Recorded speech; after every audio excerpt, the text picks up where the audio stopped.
Era para ser só um date, mas hoje você está aqui vendo vídeo sobre como falar de finanças com o seu amado ou com a sua amada. Estaria Tim Maia certo quando cantou "Quando a gente ama, não pense em dinheiro, só se quer amar"? É aquela coisa, né, gente? O tempo vai passando e você vai vendo que só amor não é suficiente, né? É isso mesmo que você ouviu, tenho que te trazer essa notícia. Chega uma hora que você tá zerado de grana, não pode sair para comemorar aquela data especial com seu amor, não pode fazer aquela viagem, e aí surge o assunto. Mas calma que isso acontece com muitas pessoas, tá? Mais precisamente com todos os casais. Tem uma hora que é preciso falar sobre dinheiro. Por isso, o papo é muito importante hoje. Eu sou a Clara, especialista da Serasa, e eu tô aqui com a Valéria Meirelles, que é psicóloga e especialista em psicologia do dinheiro e também terapeuta de casais. Muito obrigada pela sua presença, é uma honra te receber aqui. Obrigada, bom estar aqui com vocês e ajudar quem está nos assistindo, né? Valéria, já vamos começar quente aqui. O comportamento ou os hábitos com as finanças, realmente eles são motivos ou gatilhos aí recorrentes que levam os casais a se separarem. Então, eu queria que você começasse dizendo por que é tão difícil na nossa sociedade falar sobre dinheiro com o parceiro, com a parceira. Ponto número 1. Não é romântico falar sobre dinheiro, né? Mas é absolutamente necessário. E tem um tabu também por trás que coloca que toda vez que a gente vai falar de dinheiro, especialmente num relacionamento, pode gerar briga. Então a gente tem que desmistificar isso, quebrar esse tabu e começar a trazer que falar sobre dinheiro é absolutamente necessário porque ele faz parte da realidade do casal e, ao contrário do que se imagina, é não falar sobre ele que surgirão problemas. É legal dizer que a Serasa fez uma pesquisa com vários casais consumidores e apontou que um dos maiores motivos para términos de relacionamento, com 41%, é justamente a falha na comunicação. Em segundo lugar, apenas, com 27%, problemas financeiros, ou seja, não é o dinheiro, é a falta de comunicação. Na verdade, estão interligados, porque muitas vezes você não fala sobre dinheiro por um problema de comunicação. E comunicar não é simplesmente falar, é criar uma narrativa em que você passa aquilo que você precisa de maneira que o outro entenda. E é muito complicado, é mais difícil, não vamos dizer assim, mais trabalhoso. E quando essa narrativa vem com dinheiro, o dinheiro vem imbuído de uma série de emoções. E criar uma narrativa coerente, não emocional sobre dinheiro é mais difícil. Então faz muito sentido fazem sentido essas duas informações, porque elas vão mostrando o quanto que essas questões de dinheiro, na verdade, estão falando sobre escolhas, metas. Dinheiro é uma metáfora da relação, acho que isso é muito importante, né? Quando um casal fala, nós estamos com problemas financeiros, o que esse problema financeiro conta? De escolhas, decisões, objetivos de vidas, ideais. Então conta muita coisa que é interessante a gente poder falar. A gente fez uma brincadeira no nosso Twitter, pediu para as pessoas compartilharem uma fofoca ou um fato curioso do seu ex sobre dinheiro. Teve uma pessoa que respondeu assim: minha ex achava que o cartão adicional era só gastar e que não precisava pagar a fatura. Só o titular que pagava. Pensa na separação com quem ficou com a dívida de 6 dígitos. E aí, Valéria? Então, aí a gente também precisa entender que falta informação a respeito dos produtos financeiros e de educação financeira. Sim. Então, um cartão extra não é mágico, né? Alguém paga. Então, informações de todos os produtos financeiros, elas são fundamentais para a gente criar um comportamento financeiro.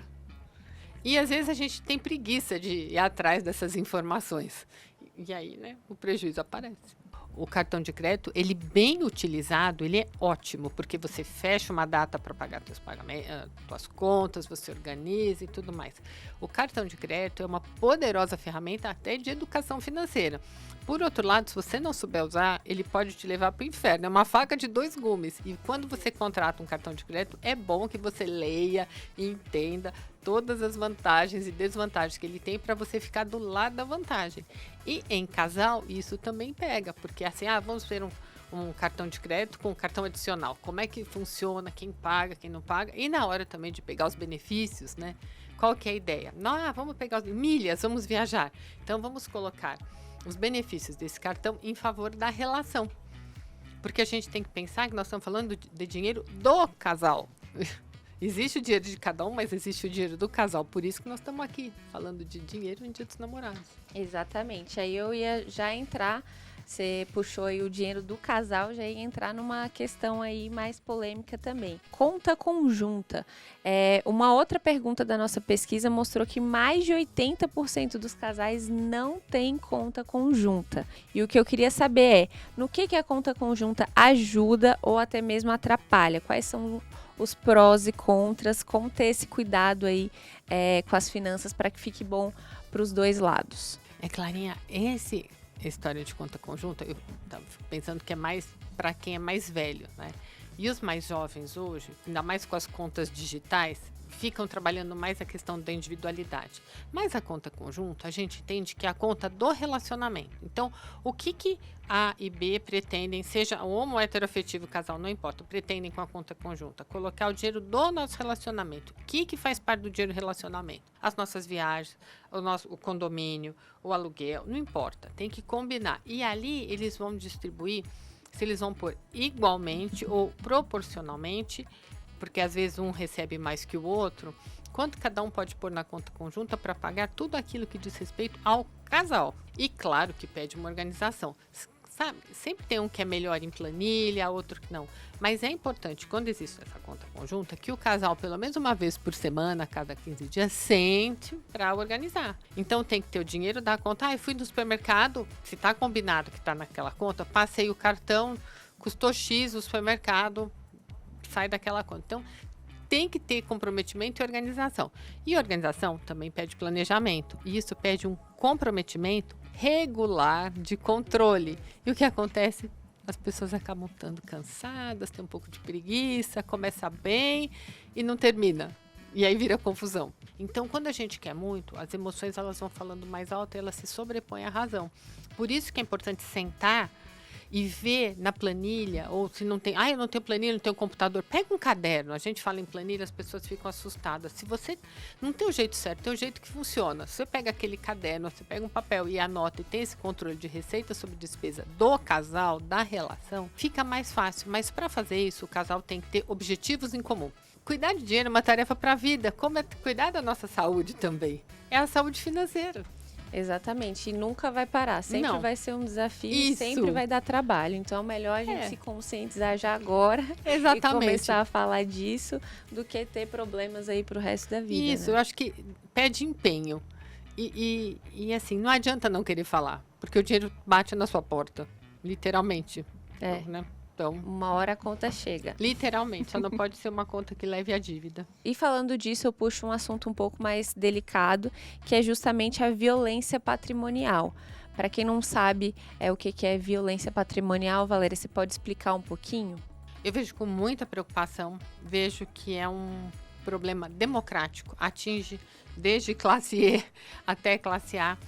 E a gente ainda precisa caminhar muito nesse sentido, porque existe historicamente uma questão que o dinheiro ainda é muito mais uma propriedade de uma competência masculina e não feminina. Haja visto que na Bolsa de Valores 30% dos CPF são femininos, né? E 70% masculinos. Então isso ainda tem que ser muito falado. Nós mulheres temos que cada vez mais nos apropriarmos do nosso dinheiro. Mesmo mulheres que não trabalham, elas não geram renda. Isso não significa que elas não estejam em casa produzindo algo importante para a família. Porque aquela mulher que está em casa, ela está cuidando da organização doméstica e cuidando dos recursos dessa casa, que no futuro, no final do mês, estão sempre repercutindo, virando recurso financeiro. Ela tem ali a carga mental, além do trabalho doméstico, ali a carga mental de deixar o companheiro livre para subir na carreira, muitas vezes. Ou, quando ela está em casa fazendo o trabalho, quanto que ela economiza, a família economiza, não contratando uma ajudante para cozinhar, para limpar e tudo mais. Então, que é o que se chama de economia do cuidado. Nós mulheres, nós cuidamos dos recursos, geramos uma renda indireta que é invisível. Então, por isso que a gente fica mais suscetível e vulnerável à violência patrimonial. E tem uma coisa que é como se a gente ainda não... A gente tem que entender que a gente tem direito a isso. Tem algo que não, porque ele faz como se o nosso trabalho não fosse importante. Então, a gente também tem que reforçar a nossa autoestima e falar o que você faz no dia a dia é muito importante. Tão importante quanto a outra mulher que sai, vai trabalhar e traz o recurso financeiro para dentro de casa. Então, isso eu insisto muito e é uma tecla que a gente vai bater, para cada vez que as mulheres fiquem menos vulneráveis a essa condição. Sim, só um resuminho aqui, gente. Violência patrimonial. Eu acho que a Valéria vai conseguir explicar muito melhor do que eu o que é, para as pessoas identificarem que não é também só uma coisa ali muito grave. Pode vir de pequenos sinais também. Como o próprio nome fala, a violência é aquilo que é negado da mulher, um direito que é dela. E nesse sentido, mulheres têm que ficar mais atentas, de vez em quando perguntar, ver o imposto de renda. Tá sempre, não assim na questão de cobrança, mas estar mais inteirado. Não passar totalmente para o homem ou para o seu companheiro, sua companheira, não importa, né? O cuidado total do seu dinheiro, ou mas eu não trabalho, mas é aquilo, ela trabalha, ela tem renda, e se ela tá junto, ela faz parte, aquilo também é dela. Então, isso é muito sério, a gente vê abusos, às vezes mulheres que trabalham, até mulher trabalha dentro e fora de casa, dá o dinheiro para esse homem investir, esse homem tira, não investe como deveria, ou pede dinheiro. Eu vejo casos de namoros, né, que são golpes financeiros, que tem muitas mulheres começam, se envolvem, depois dão dinheiro para um. Então, tem várias histórias seríssimas aí de violência patrimonial, abuso financeiro, infidelidade financeira, uma violência financeira contra a mulher muito grande. Preciso ficar atento. Até assim, óbvio que confiança é a base do relacionamento, mas dinheiro você precisa estar olhando ali. Se você destina um dinheiro ali pro casal, eles têm que, por mais que um cuide mais da planilha, das coisas, tem sempre que ser um assunto discutido ali em dois, né? E sabe, eu não acho que é uma questão assim, eu vou olhar porque você quer olhar porque você não confia. Não, porque o dinheiro também é seu. E se é seu, você tem a obrigação de cuidar. Se envolver não entra ali, nesse né? papo de, você não confia no que eu faço. Eu confio, só que se eu também estou colocando dinheiro nesse relacionamento, eu quero saber onde ele está indo. Simples assim. Em relação à divisão, existe uma maneira correta para fazer isso ou para abordar esse assunto?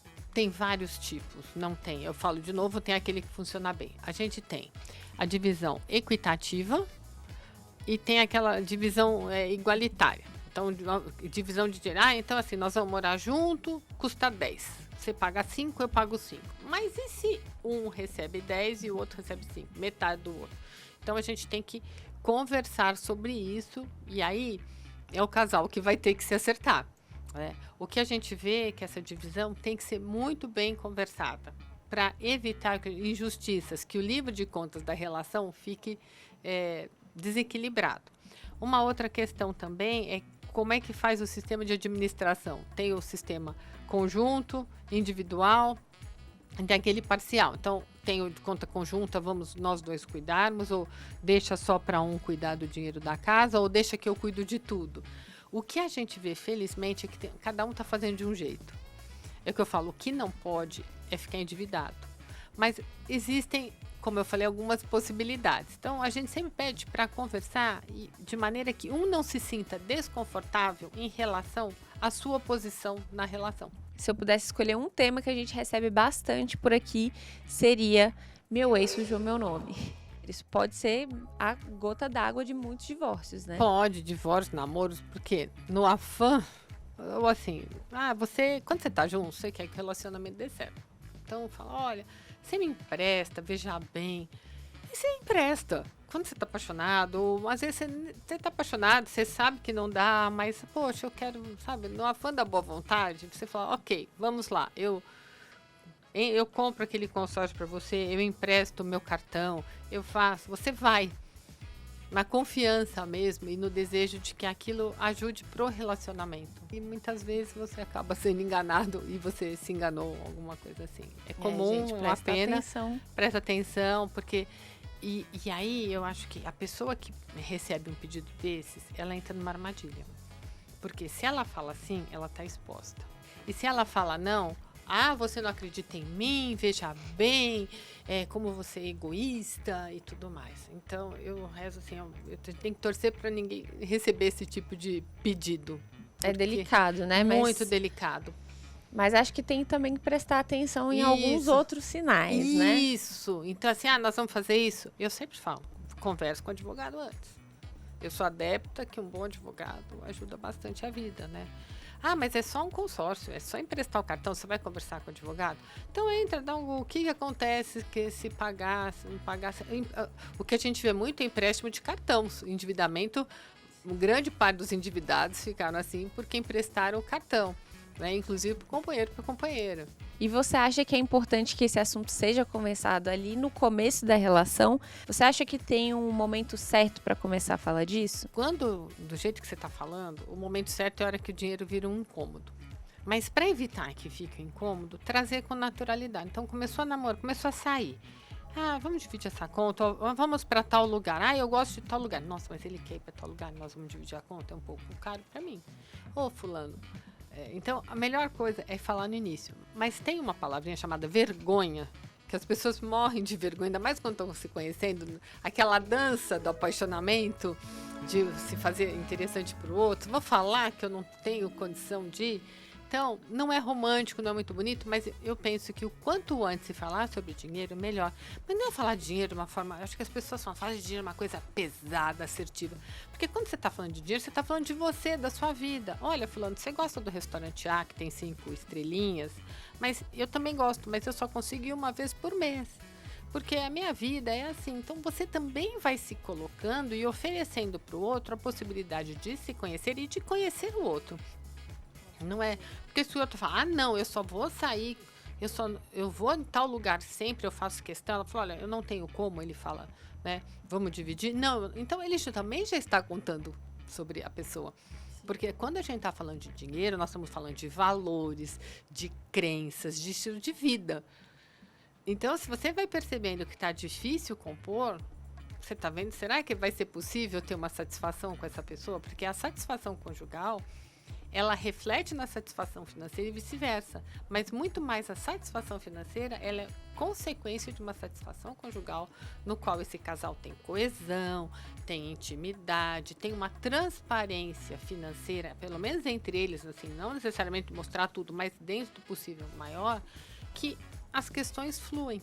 Então, agora, se você está casado há 10, 15 anos, você teve um bônus, você recebeu tanto, você fala que foi 5%, não foi 10%, o que está te fazendo sonegar informações nessa relação? O que isso conta do relacionamento que você sonega informações financeiras? Porque é isso. Então, e aí se sonega informações financeiras, pode sonegar outras informações. Né, e o que acontece nessa relação que hoje você não consegue falar disso? Outro ponto bem importante é que a Serasa também tem uma pesquisa que mostra que as dívidas impactam muito o sono e o bem-estar das pessoas. Então, em relação a sintomas físicos, como que o casal pode identificar que o que está causando essas angústias é relacionado ao dinheiro ou não? Normalmente começa com ansiedade, sintoma físico, insônia. Normalmente as pessoas vão perdendo o sono, vão ficando mais tensas, e isso repercute no corpo, como algumas pessoas têm gastrite, começam a ter manifestações psicossomáticas, aí cada um tem uma. A pessoa fica tão nervosa, tem uns que tem labirintite, tem dor de estômago, uma desregulagem, tem gente que engorda por conta da ansiedade. Então, o corpo, ele é um mata-borrão das nossas emoções, ele absorve as emoções que não são ditas. Então, o casal começa, de repente, ficou, mas assim, às vezes começa a fazer uso de alguma droga, pode ser uma droga ilícita, ou como pode ser o álcool. Então, tem uma série de comportamentos que vão aparecendo e vão indicando uma disfuncionalidade. Sem contar a irritabilidade, sabe, o pavio curto, qualquer coisa você já fica mais nervoso, não aceita mais outras coisas. Ou na contramão, pessoas que têm excesso de sono também. Se está desempregado, vai ficando mais em casa, mais irritado. Se não está desempregado, mas você está com problemas financeiros, a dificuldade de concentração. Então, é um pacote muito ruim que desgasta muito a pessoa e o seu entorno. É isso, gente. Peguem as dicas da Valéria que ela deu aqui hoje e apliquem nas suas vidas. Se tiverem com vergonha, de repente, compartilhe o link desse vídeo já para introduzir esse assunto. Ou então você começa a ver esse vídeo aí na sua TV ali, ó, bem altão, como quem não quer nada, entendeu? Para provocar ali essa conversa. Temos que falar, nos comunicar sobre o dinheiro, porque ele faz parte da nossa vida e pode nos causar aí muitos problemas, além dos que a gente já vê de cara, né? Sim, e é importante porque na nossa sociedade a gente ainda tem muito que o dinheiro não é bom, né? E o dinheiro não é ruim nem é bom, ele é aquilo que a gente fizer com ele. Então, que os casais saibam transformar esse dinheiro em algo a favor da relação, de maneira que eles tirem o melhor deles mesmos durante a vida inteira, independente da condição que eles tiverem do ciclo vital. Cuide bem do seu dinheiro, que você está cuidando bem do seu casamento, do seu relacionamento. E, de verdade, é muito melhor falar do que não falar. É isso, pessoal. A gente tem muito mais conteúdo sobre esse assunto nas nossas redes sociais que estão aparecendo aí na tela. Acompanhe a gente por lá também, que tem muita coisa legal. Um beijo e até a próxima. Até. Feliz Dia dos Namorados. Feliz Dia dos Namorados. Dos namorados. É que a gente conhece, a gente tá falando aqui das coisas que não deram certo, mas também tem vários que dão, né?